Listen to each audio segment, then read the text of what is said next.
Indie animation on the internet is nothing new, and has been around since about as long as the World Wide Web was created. Places like Newgrounds house many works of art from people around the globe even to this day. However, the advent of the YouTuber indie pilots feels somewhat more recent. Whenever a new one comes out, people from all corners of the earth come to talk about it for better or for worse. And that is no different from today's subject, Wastelandia, created by Izzzyzzz, a million-sub YouTuber better known for the commentary videos. There's much praise and some vocal distaste for the new pilot, so join me, Dovin, my friend Samantha, and we're gonna talk about what happened, because I like talking, and you clicked on this video, so you're gonna hear her thoughts. This isn't another one of those terminally online things again, where people got mad at Izzy not because of the pilot, but because of them as a creator. Yeah, it's one of those things again. Oh good, I thought this was just going to be a boring review of an indie pilot. Now I'm invested. Oh, also as a preface, do not attack anyone mentioned this video. If you have something to say, you can just argue about it in the comment section. That's way better. Yeah, give us the engagement. Don't waste it on Twitter for any of these bozos. Also, YouTube is a visual medium, so if you're like eating or drawing, best pay attention once in a while. And while you're at it, what are you doing right now?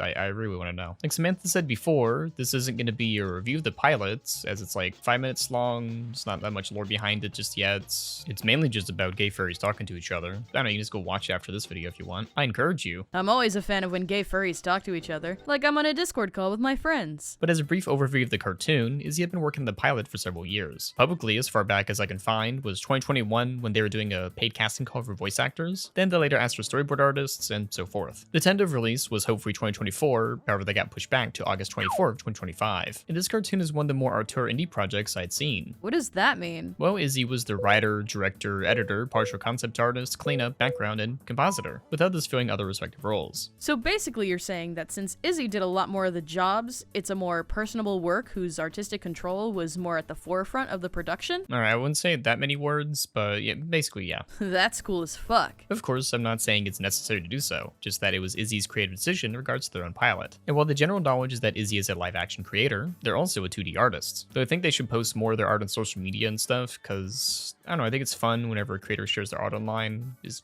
that stupid? Yes. As for the pilot itself, it follows early 20s furries, Zoe, Alice, and Moth complaining about stuff. Oh, that's really it, and I thought it was pretty fun. This might sound dumb to say, but it actually felt like the characters were friends. I once saw a pilot where the two leads seemingly didn't like each other, and it's like, why the fuck are y'all hanging out? The only nitpick I have, though, is the product placements. Okay, I don't think that's like the best word to use. I just mean like they reference reward stuff a lot. I always love seeing fictional products and brands in a show. To me, it feels more lived in when they have their own knockoffs. And it also lets artists have fun making up creative names. Or even the case of Game & Wario for world building. Alright, I know it's a video game, but stick with me. Has a map of the world where Europe doesn't exist and every content is very deformed. It's pretty funny. And you can also see this in Steam Universe. You should have probably led with that one. Okay, I probably should have led with that one. Or like how on our table, we have our favorite chips and beers, Jeppos, and full, available at a store near me. But in the pilot, they mentioned Twitter, Reddit, and Neopets. I also saw a baby Yoda in the background and a house drawing, but they're a mouse, which is something that doesn't count as it's a modification, the original source material to make it new as a joke, so I like that, that's nice. Honestly, outside of that, there really wasn't else much to say on my end, and I went to make this video just to, I don't know,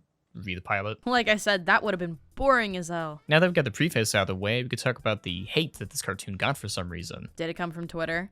Yeah, it came from Twitter. As one more preface, this wouldn't be the first time one of Izzy's creations be paraded around on Twitter. A video called Why Are There No Online Spaces for Kids Anymore would make rounds to the website. Okay, not the actual video, but just the thumbnail itself. You may or may not have noticed, but I keep referring to Izzzy as they, them, well, because that's their pronouns. And some people on Twitter who don't like LGBT people or pronouns in general didn't like them or the thumbnail. Big surprise there. But in this house, as you can see by the last gay pride flag ever made, that we definitely support the community. Yay. But people like Grix would quote tweet the promo saying, "You look like you shouldn't be allowed within 1,000 feet of the school." Another Twitter user, Delusional Posting, also commented on the thumbnail. Okay, well, not commenting, they just posted on their profile, and wow, they got re-ratioed. Like, I saw a bunch of quote tweets just saying, Izzy's correct. I didn't see a funny quote tweet from the original promo post making fun of the replies featuring the KKK. And of course, these posts are just isolated to that video. I'm not going to imply that you have to like the pilot, or that if you dislike it, you hate gay people for some reason. That sounds very dumb, but I can see someone making that argument.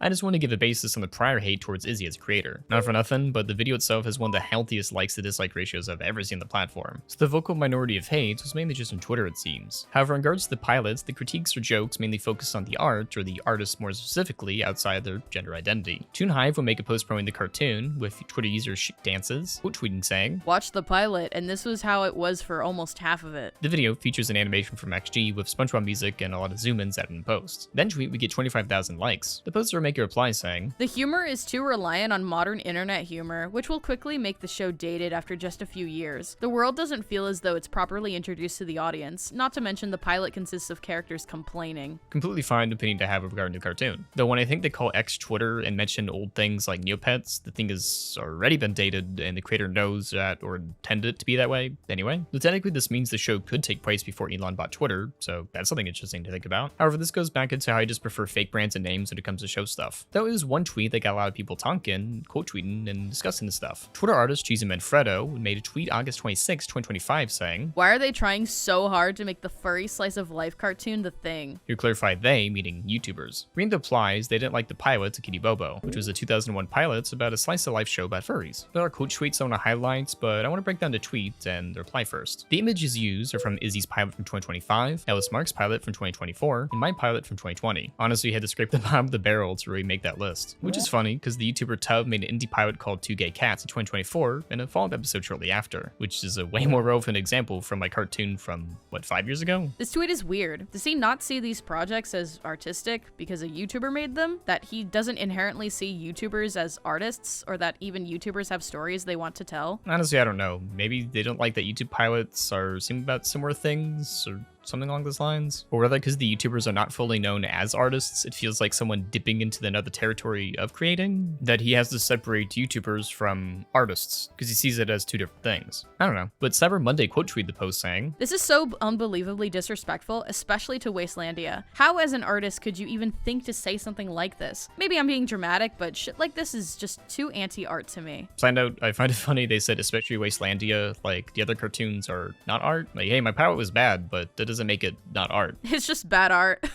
Honestly, the main difference between these three cartoons and any other posted online is that there are big names attached to it, so people are more inclined to talk about it for better or for worse. If not for the reputation of those behind the project, we wouldn't see as much fanfare or distaste of such an idea. So maybe that's something he doesn't like, that's the people who have popularity and money, but they're spending it on something he doesn't like, and it's like, why are they doing this? They can be doing this.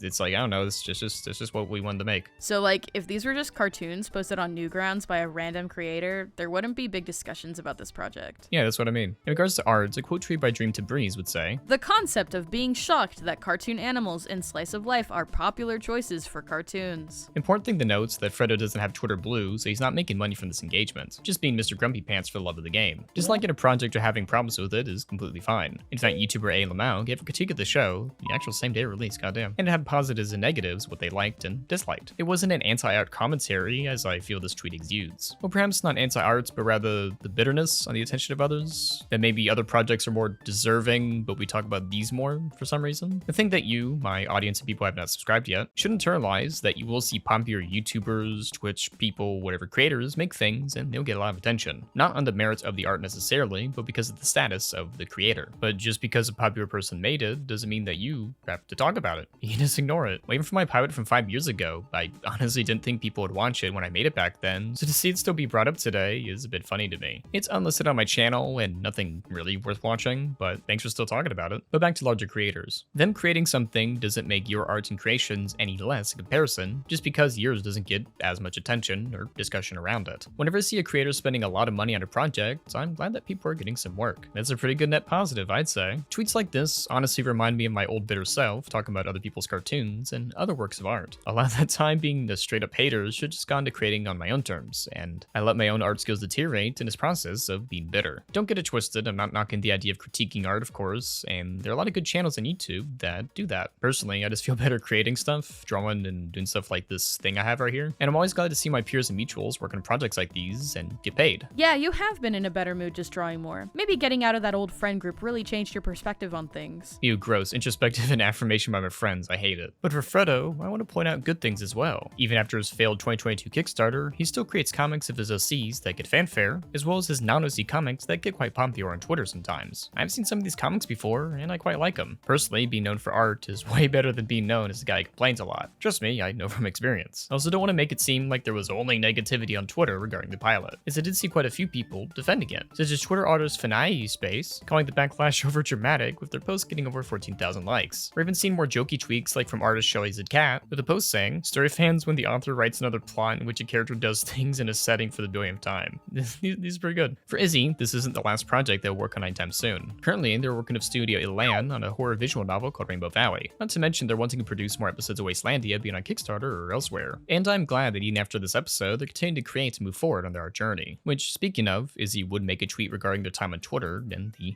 major harassment they had gotten. In this case, I won't be reading the text verbatim, but you can pause the screen and read it all if you'd like to. They cite the prior video I mentioned before about online safety as part of the motivation to leave Twitter for the time being. They talk about how they're labeled as trans, which they're not, even being labeled as a predator, and how they were called slurs and being mocked for identifying as non-binary. That they must have been raped to turn out like this, and that they should kill themselves. People would scrutinize their gender, body, and the way they look, even editing them into AI born. But even with that, they still keep creating. And they do appreciate the actual helpful feedback and criticism they need to improve in the future. Quote, I can't wait to make more projects in the future, both video essay and animation related. And hopefully we can make more episodes and make them better than ever. And also, I'll still be posting on YouTube, of course. Thank you so much for reading. This is the indifferent cruelty of the universe when the abominable human spirit walks in the room. And I'm happy that in spite of all the negative tweets and bitterness thrown at them, they continue drawing and creating what they like. But to get out of my head a little bit, so I also want to ask my audience what they thought about the pilot. It's a decent watch. The plot was pretty sporadic though, landing in issues of pacing and character personality. I nearly busted my ass laughing at the fact that the cat was flexing her status as a Redditor,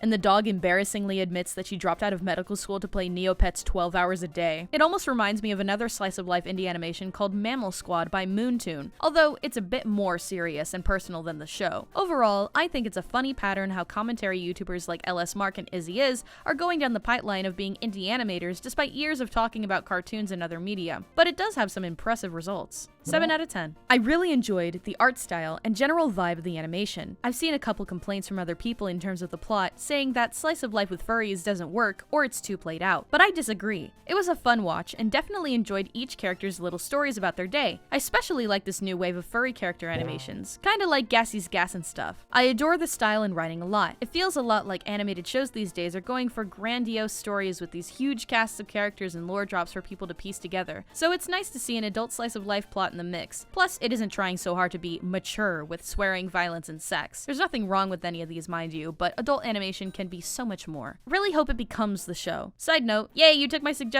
Or maybe you plan to cover it already. I don't know.